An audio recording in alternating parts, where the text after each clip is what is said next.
Today, I'm going to do an interview with Aaron Lloyd. He's an actor and a coach, and he has a YouTube channel called the Creation Grounds Podcast.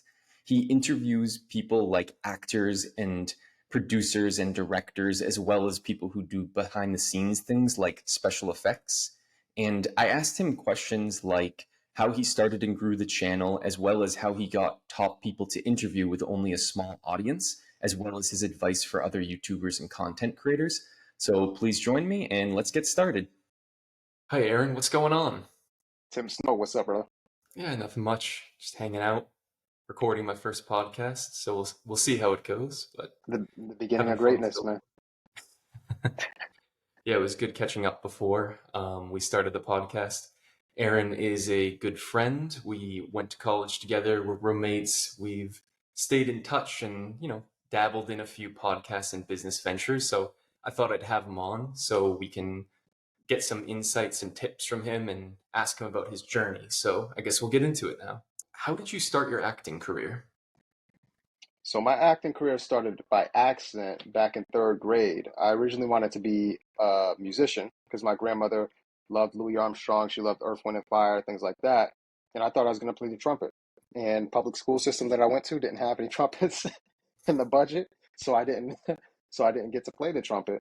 What I did get though is in third grade when my music teacher was putting together a Thanksgiving play, she asked who wants to play the lead, and nobody raised their hand, and I did. And that got me my first exposure to be on stage. And at first, it was just me kind of not going home right away and not doing homework and having fun with friends after school. And then in sixth grade, later in sixth grade, I saw a play that the high school students wrote, directed, and produced on things plaguing the inner city. So it clicked. Now acting is fun and I could have impact.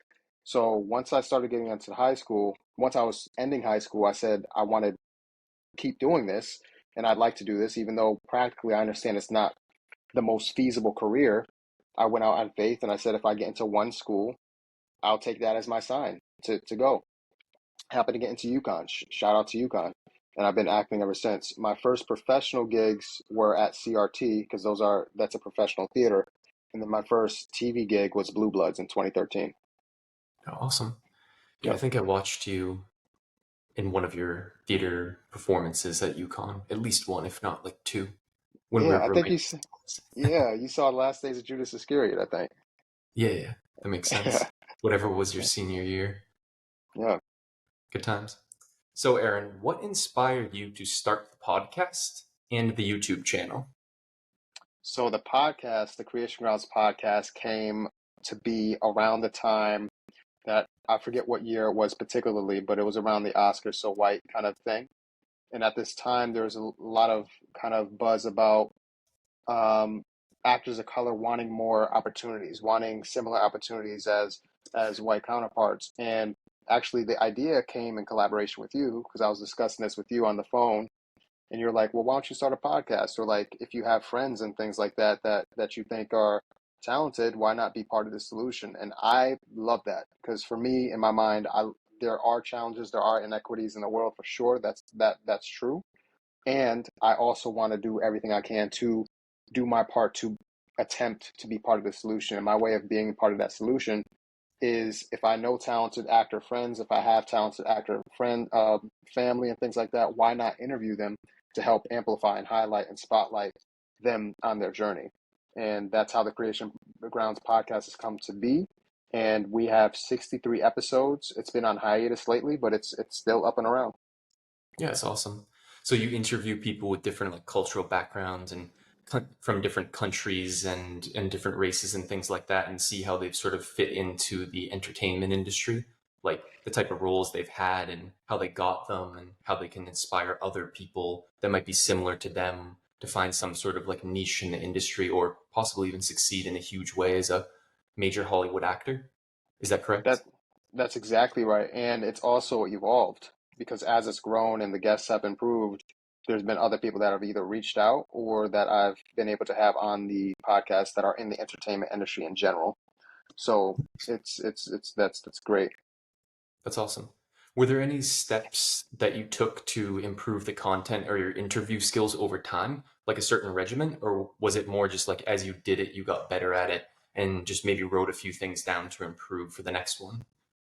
I think the foundation of what has worked well for me with the podcast is really making the guest feel as comfortable as possible. And what I mean by that is I would send the questions prior. I would let them know that they would get edit prior to the final public thing, so they have a say in the podcast. Now, in terms of steps, just effective questioning. My questions have improved. My listening skills have improved, and the steps. Also, my editing skills have gotten better.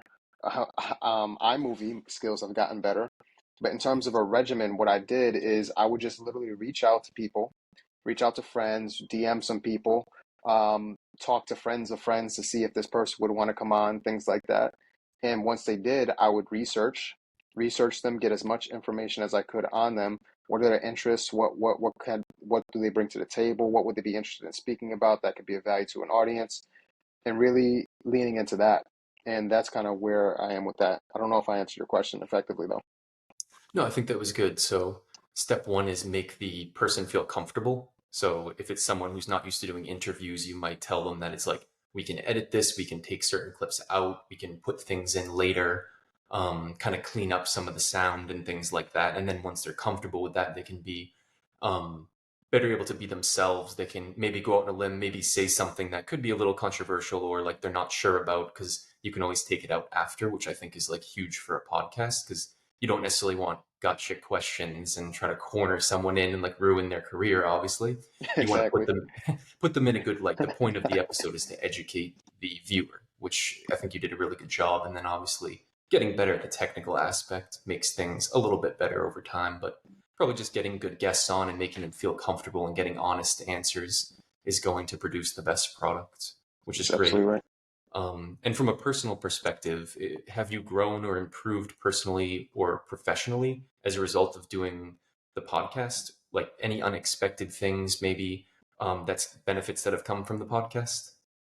Yes, personally, I think my network has gotten better, and that's personal and professional. Personally, I think I've become a more interesting person because I've experienced a lot of different viewpoints. There's been episodes as well that I've learned a lot of different things where I've considered different viewpoints. Professionally, my network has, I want to say exploded. It can always get better, and there's more people to meet. But there's people that when I started the podcast that I thought I'd never ever have on the podcast that I had in mind that ended up being on the podcast. And why that's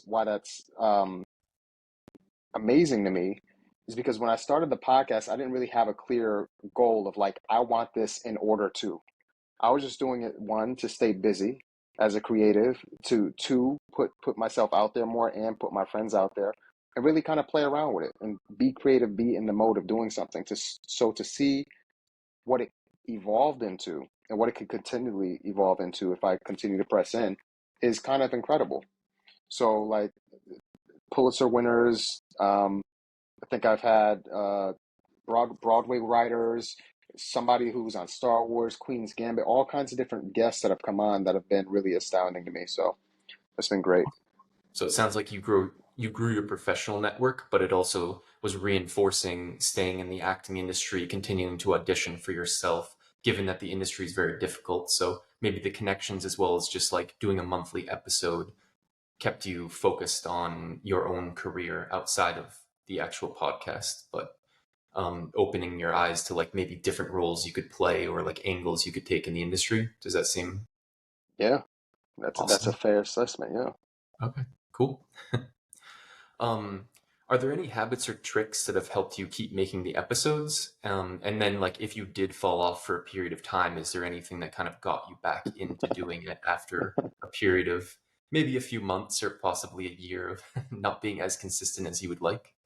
Yes. Some tricks that I've had is just really that I've learned that I didn't do in the beginning was having a list of people lined up. So what I mean by that, having what I used to do when I first started in this kind of learning pains is I would record an interview, edit it, put it out, and then reach out to somebody and say, "Hey, you want to come on this podcast?" And what that did is it would put me on a time crunch. if I want it to be consistent, because now maybe that guest can't do this or scheduling or things like that. So what I learned from that is I want to have a lineup of several guests, record like two, three, four of them. So then I have at least a month in the can so that I can release them time after time and time again. So then I can continually have people in the loop. That's something I learned. That makes sense. Try to line things up a few months in advance, or maybe batch record 2 or 3 episodes in one day or one weekend or something like that, so that you can always be consistent with, every 2 weeks or every month or however long you want to post. So, Mm-hmm. yeah, that's good. Do you have any advice for aspiring podcasters or YouTubers generally? I know we hit on a few different things already, but anything you'd like to add to that? I would. I think that particularly in this age, if you're creative, if you have a dream in your heart, I think it's even more tangible for people now because you basically have your own distribution, you have your own content, you can really create your own brand and on things that you love and that you really enjoy to do. And what I mean by that is if you're 16 and you like crayons and you like Crayola, you can literally just create videos on crayons all day, every day. Practically, in terms of starting that, all you got to do is search on YouTube, search on Google, seek out people like Tim Snow, who's doing these podcasts to help people, educate people on how to do this stuff. And I think it really can help you not only live a life of compelling interest to you, but of passion, which I think is important. I think that could actually heal the world a little bit. More people doing what they love to do, that they genuinely love to do, I think is going to help people be more happy and joyful. Also, there's something else I wanted to say along the lines of I would go, simplify your podcast. When people think of your podcast, what do they think of? What do you want to be thought of when you send out your podcast? If you want to get clear on that. Also, what do you like to talk about? Have guests that you're genuinely interested in, because when you're genuinely interested in those guests, that's going to read, and then you'll be interested in hearing their answers and listen to them. So that's what I would say. Yeah, I think starting off with the things you're most interested in and the people you most want to talk to would be a great way to start being consistent. And then maybe as you build a little bit of an audience, it can evolve from there in like one direction or another. But I think the key to it is if you're doing something you like, you'll be consistent and you'll probably create pretty high quality content over time. And then it's just a matter of like how big your audience can grow based on the particular niche or subject that you're talking about. But I think there's benefits. It could be like, playing the guitar or something like that. It's not everyone's going to be a rock star, but if you enjoy doing it and it's like soothing to you and makes you feel better and makes you, calm your mind, and maybe it's an alternative to doing drugs or something like that. I can kind of see like creating a YouTube channel as a almost like a therapy or something like that. You brought Um, up you brought up an interesting point. If I could say this, there's an artist that I just found recently that I like. I heard one song on a playlist somewhere.